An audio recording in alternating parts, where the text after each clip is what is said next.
Inzoga ni kimwe mu bigabanya ububabare cyangwa se bikifashishwa mu kongera ibinezaneza mu mubiri w'umuntu. Inzoga ziri mu bwoko bwinshi butandukanye, ahanini usanga zikunze kuboneka ahantu hahurirwa n'abantu benshi batandukanye. Ikindi ni uko igira n'uruhare mu gutuma abantu basabana, ari nako banahuza ibitekerezo.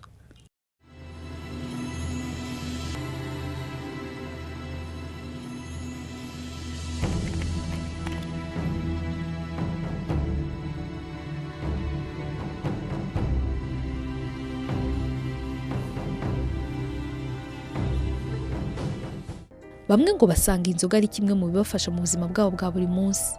Gusa ariko ngo iyo urengeje igipimo ni naho usanga umuntu wanyweye inzoga hari ubwo atandukira agakora ibyo atateganyije. Inzoga kuri njye ubundi baba nakubwira ikira kereka dufite alliance ahari umuntu akayambika naho ubundi reka nkwibwire mu muryango wacu abarumuna banjye ba data bacu bande nasanze bayinywera. Urumva rero ni ibintu bigenda bikurikirana n'umurage ku murage. Se nyite mama, nyite papa, nyite umwana, nyite sheri. Reka nkwibwire. Kumbaza gusanga inzoga ni iki? Inzoga we ndagukunda.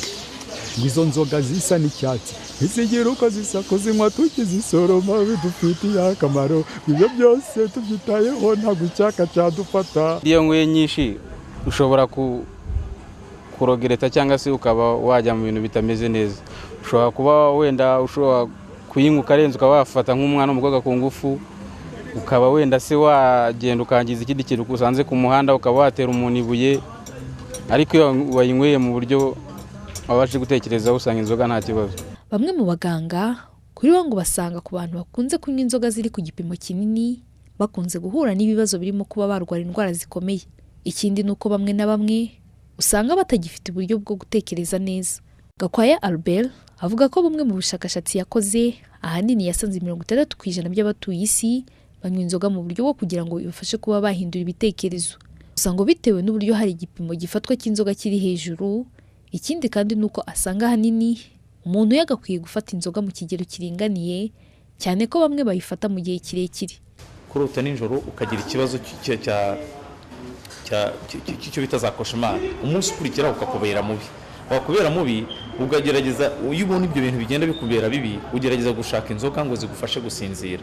Ibyo nta muntu bitabayeho kugira ngo n'ufite n'ibibazo akagerageza gushaka akabiganga kamugira. Rero nkora ku buryo yanzoga ikomeza kugira ikintu kiza ku buryo ntikoranye ikibi, twerekana uburyo ikoreshwa neza ndetse n'uko ishobora gukoreshwa nabi ikaba yagira ingaruka. Izo ngaruka rero nizo twagerageje kwerekana aho zikora mu mubiri, aho zikora mu mutwe. Icyo gihe nifatikanya n'abaganga n'abafarumasiyen n'abantu batanga ibitekerezo, nanjye nk'umusicologue ngenda ngaragaza aho zigenda zigera kugira ngo buri muntu wese nabona ibyo ngibyo azagerageze kugabanya kuba yakoresha nabi inzoga. Kugeza ubu inzoga zikozwe mu buryo bwinshi butandukanye. Aha twavuga izikozwe mu bitoki, mu masaka ndetse n'ibindi. Ikindi ni uko zishobora kuba zakwica uzinywa mu gihe zinyweye ku gipimo kiri hejuru nta mafunguro yafashe. Uwase Marie Joyeuse, Televiziyo y'u Rwanda.